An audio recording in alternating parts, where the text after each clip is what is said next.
Nang maaga para maaga tayo makapagburautan.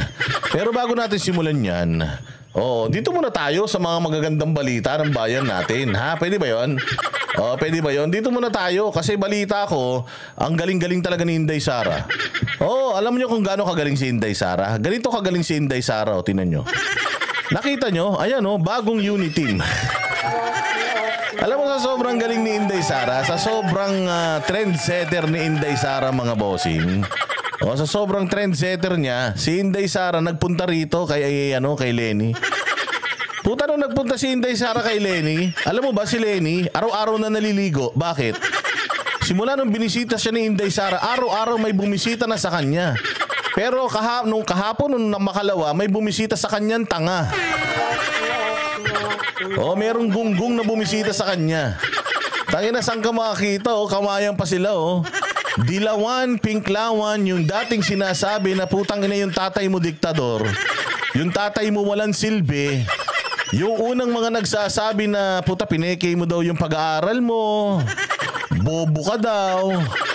Wala ka daw alam, nilampaso ka niyan nung kandidat nung vice presidential race mo. Sabi mo pa nga, dinaya ka niyan. Tutangin na ngayon, bati na kayo, ulul. Pare-parehas kayong naglulukuhan.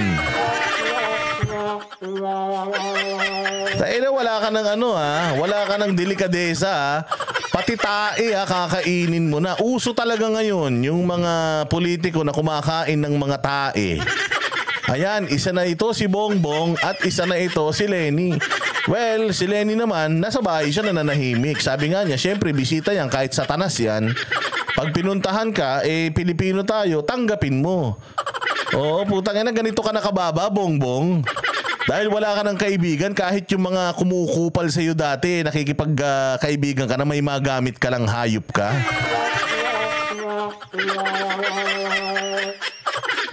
Tayo na, laki pa ng ginastos mo daw, sabi ni Junebug sa election protest mo. Tayo na, magbabati rin lang pala kayong hayop kayo.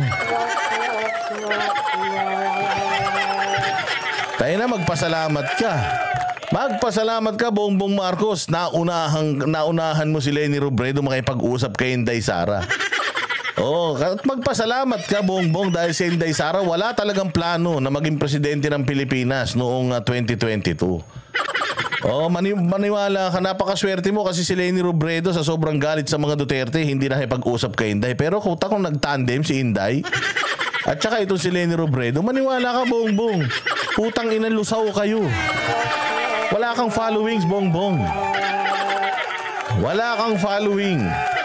Nagkaroon ka lang ng following kay Inday. Tinalo ka nga nito nung eleksyon. Ilan lang yung boto nito eh. Hindi nga umabot ng 20 million yung boto mo, gunggong ka. Tapos nagkaroon ka ng 30 million bigla.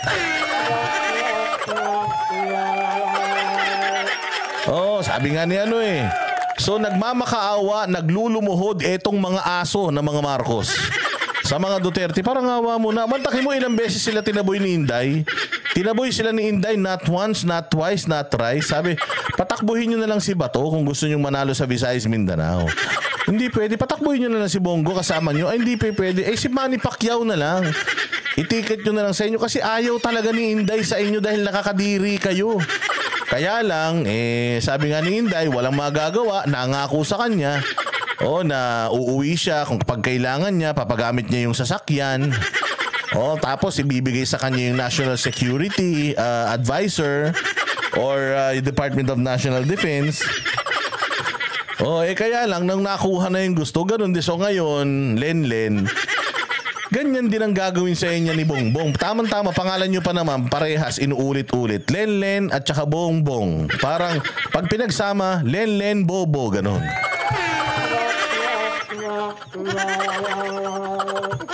Diba, sabi ni Boss Dada, babanat si Aimee bukas. Antayin natin. Yung banat ni Aimee, tingnan natin kung kaya niyang banatan si Inday. Tangina, pauhukay yung tatay. Wala pala kayo May message pala kayo ni Inday, pag hindi kayo huminto, pahuhukay ko yung tatay nyo, tatapong ko sa kanal. Tanginan nyo kala ninyo kaya nyo si Inday Sara pakinggan natin tong unit team. Oh, basura na nga yung unit team, lalo pa naging basura.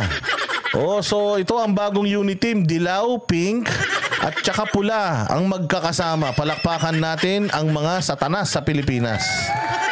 Hindi ko naman sa inyo eh. Ang salot ng bayan natin, pamilya ni Cory Aquino, pamilya ng mga Marcos, at itong mga bagong mga dilawan tae, mga pinklawan, yan ang mga salot sa lipunan. Kita mo naman, lumabas ng mga totoong kulay ng mga kupal. O makikita mo, nagsama-sama na ng pwersa yung mga ulaga. O yung mga dating nagtatawag kay Bongbong Marcos ng anak ng diktador. O dating sinasabi nila magnanakaw daw, ibalik yung mga ninakaw. Putang ina ngayon, chami-chami na sila. Tama yan, bilong kayo sa isa't isa. Pare-parehas kayong mga tae. Kaya dahil dyan, pakinggan natin itong balitang are. Magandang gabi sa inyo. Nagkaharap at nagkamayan pa ang dating magkalabang sina Pangulong Bongbong Marcos at dating Vice President Leni Robredo sa Sorsogon. Sa kanyang talumpati, may sinabi rin si PBBM tungkol sa unity. Nasa frontline ng balitang yan, si Maricel Halili. Utang ina mo, puro ka unity. Pababain mo yung presyo ng bigas, kupal ka. Ito pa isang kupal, putang ina si Bam Aquino. Gago, di ba sinabi nyo, pinapatay niya yung uncle mo? Di ba Bam Aquino, galit na galit kayo sa mga Marcos, pinapatay yung tsuhin mong kamukha mo? Tangina, baka ipapatay ka rin yan. Holding room. Kasama ng dating bise ang kilalang oposisyon na si dating Senador Pap. Tangina mo, Bam Aquino, nakakadiri ka. Sa lahat ng cringy, ikaw yung pinaka-cringy. Puta, ang ngiti mo from ear to ear, ang tawag dyan. Mula sa kabilang tenga hanggang sa kabilang tenga. Tuwan-tuwa si tanga. Sana man lang binago mo man lang yung itsura mo. Ano ba, nagmohok ka para hindi ka kamukha ni Ninoy. Mantakin mo ang image mo. Kahit hindi mo naman kamukha si Ninoy, pinipilit mong maging kamukha si Ninoy. Anak ng tinapay ka. Ganyan pa itsura mo, kamukha mo si Ninoy, kinamay-kamayan mo pa si Bongbong. Kulang na lang, dilaan mo yung tenga niya. Walang hiya, nakakadiri kayo. O, sobrang nakakadiri kayong mga hinayupak kayo. Ang Aquino, hindi man binanggit ng Pangulo si Robredo sa kanyang talumpati, may sinabi naman siya tungkol sa kahalagahan ng unity. Maaring may pagkakaiba tayo sa paniniwala at sa opinyon, ngunit alam ko na tayo ay pinagbubuklod ng iisang hangarin na may angat ang antas ng pamumuhay ng bawat isang Pilipino. Ulul!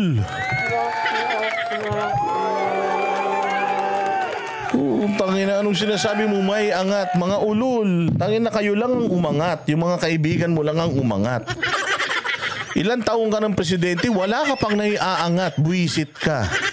Yung presyo ng bigas, ganun pa rin. Yung mahal ng bilihin, ganun pa rin. Putang ina, inubos nyo pa yung ginto sa Central Bank. Tingnan nyo, yung Maharlika funds, yung pera doon, nasa na hanggang ngayon, wala pa rin kayong opisina. Yung PhilHealth Fund, putang ina nyo, tinatransfer nyo, hindi naman pera ng gobyerno yun. Pera yun ng mga tao. Ano namin yun? Kontribusyon namin yun para pag nagkasakit kami. Puta, inilipat nyo pa sa mga bulsa nyo. Tayo nung itinaas mo. Ano sinasabi mo itinaas mo? 1.4 billion per day na flood control project. Puta ina, binabaha ka pa rin. Ang kapal ng mukha mo, hindi mo pa nga pinapaliwanag yung mga bahay. Ang sinasabi mong kasinungalingan na aangat ang buhay, kupal ka. Pilipino.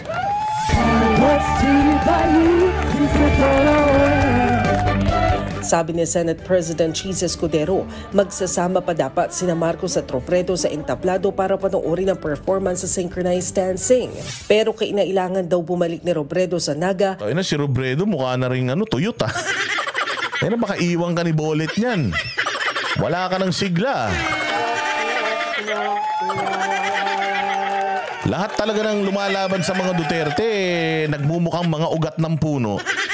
Oh, susunod, magiging pataba na sa lupa itong katropa mo na si Bongbong.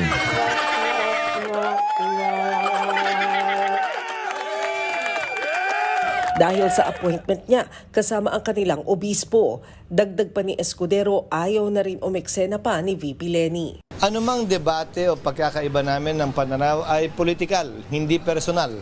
Dagdag pa ni Escudero, siya ang nag-imbita kay Robredo bilang kinatawan ng mga Bicolano na sasalubong kay PBBM.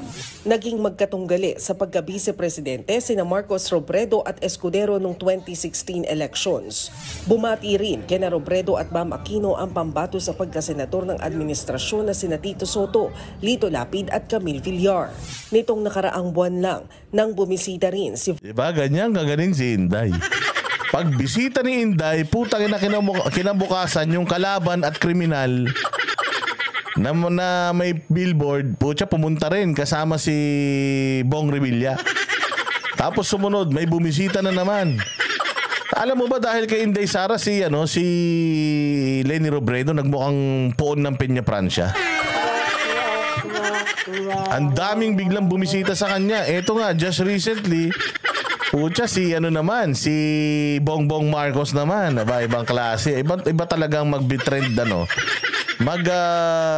set ng trend etong si Inday Sara. Pucha, sigurado ko laman ng mga puso at isip ninyo yung press con niya kanina. Talaga naman, umaati ka po. Vice President Sara Duterte kay Robredo ng Peña Francia Festival sa Naga. Pero wala raw silang pinag-usapan tungkol sa politika. Nagpabalita mula sa... Ayan, so kita nyo naman. Nagsama-sama na ang mga tanga. Oo, ang tanga at ang isa pang tanga, pag pinag-isa mo, dalawa silang tanga. Nagsama-sama na po sila. Nag-unity team na po sila para lang mapabagsak ang mga Duterte at maipakita sa sambayanan ang totoong mga kulay nila. Pula, dilaw, kunyari nag-aaway. Kunyari, gigil na gigil. Never again, never again. Pero puta, kita mo naman, di ba? Kainan lang yan ng suka. Pagka nanalo ulit mga yan, away-away kunyari ulit yan. Ray Dino, salamat kayo.